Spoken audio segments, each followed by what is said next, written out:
Hey guys, welcome to the world of anime. In this video we gonna see about what happened to Katara after the end of Avatar The Last Airbender. Before going to the video, join our anime family by hitting the subscribe button and press the bell icon to see all notification for our video.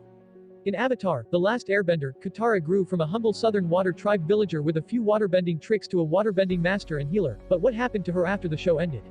Thanks to the sequel comics and the TV show The Legend of Korra, which takes place 70 years after the events of Avatar, The Last Airbender, we know that Katara lived a long life and eventually became a mentor for the next Avatar. Katara and Aang shared their first kiss in The Last Airbender Season 2, Episode 2, The Cave of the Two Lovers. However, they didn't officially become an item until the last episode of the series, Sozin's Comet Part 4, Avatar Aang, when they kissed again in the wake of Fire Lord Ozai's defeat. From that point on they stayed together until Aang's death at the age of 66.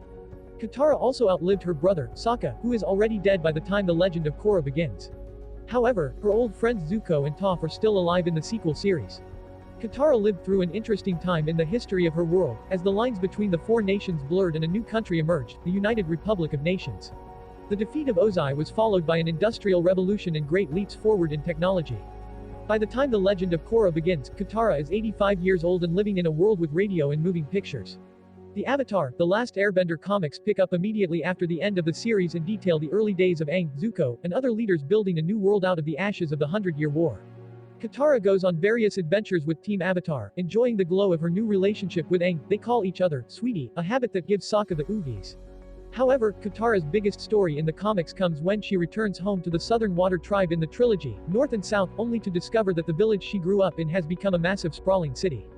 The Northern Water Tribe, having discovered vast reserves of oil underneath their sister tribe's lands in the south, plan to build a refinery and turn the Southern Water Tribe into the source of precious fuel for all four nations as the industrial age emerges.